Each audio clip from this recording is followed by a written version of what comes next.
Welcome to another District 75 AI tutorial.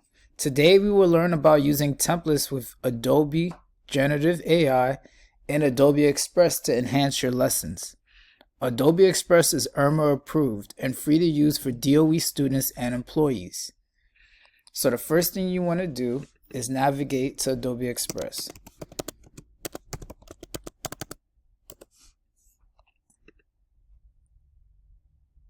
Once you get to the Adobe Express website, you'll be prompted to log in. So when you log in, you want to make sure you log in with your DOE credentials. If you look at the right hand corner, you can see that I'm logged in with my DOE credentials.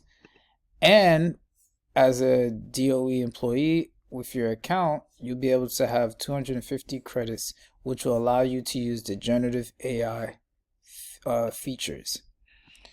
So there are tons of different templates and activities and lesson ideas that you can use in Adobe Express. I normally like to use them to support what students are learning, to reinforce that learning by creating something that can help them practice the skills or retain the information, or to use as a presentation. So one cool activity works well with literacy, but you can also adapt it to other things. It's called the book Bento box. So to find this one, you can go to activities, where you'll see a lot of different options here, or you can type in the name of the activity. Right here, it's called Design a Book Bento Box. So you can create a bento box with generative AI to share elements of your favorite book. So this is great if you're learning about stories, books, and literacy, and you want the students to talk about the theme or the plot and use examples of images to kind of support that.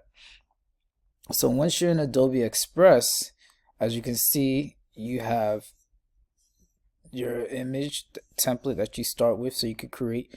There's a video on the side here that'll explain the steps to complete an activity, which you can play, and also when you're working with your students, you can allow them to play it independently, so they can also do the steps at their own pace. So I'm going to X this one out. So as you can see here, we have our template, and it's based off of Alice Adventures in Wonderland, right? And some of these images are part of the plot, symbols, and themes of the text. On this side, you have your layers here. So when you click on a layer, you'll be able to edit each part of the template. Also, you can click on the items here as well. So let's start with the text here. So instead of Alice in Wonderland, you can choose a book that you would want to do, or that your class is working on. One story that we can use as an example is The Giving Tree. All right, okay. And if I just want it to be more in the center, I can just do it like this. Great. You can use generative AI to generate images related to the Giving Tree. So what I want to do is I want to go to the layer that has these items here. You have to insert your object by drawing over the original items here. So if I click Insert Object, first I can write what I would like to see. So let's start with apples.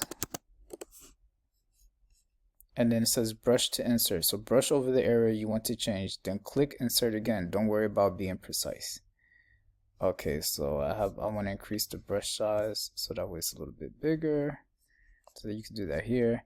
Then you can brush the area that you want to change until it's like that. And then lastly, click insert. And let's see the magic happen. And there you go. Now you have your apple. So we're going to keep that. Now the next thing I might want to add is an image of branches, right? Because that was another thing that the Giving Tree gave in the story. All right, so we're going to brush the branches over here. We'll get rid of the key and the dice. Okay, cool. We got like little mini branches. Right, great. So we'll keep that. Now, love was also important, so I don't know if I want to type in hearts, right?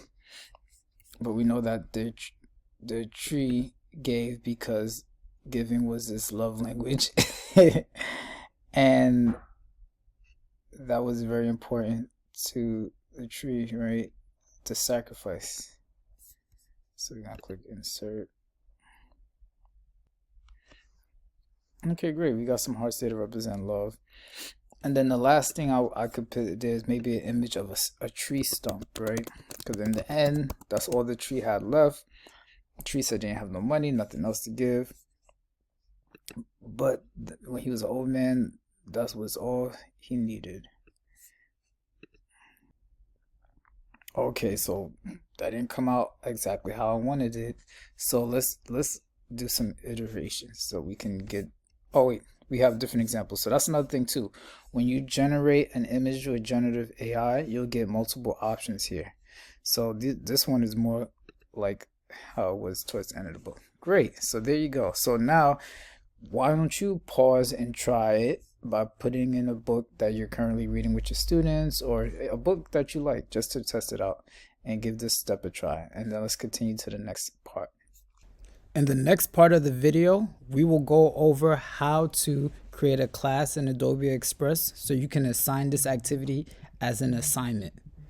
For more information or to provide feedback, please visit www.d75stem.com/AI and use AI responsibly and consider the environmental impact. Thanks for watching, and I'll see you in part 2 of this tutorial.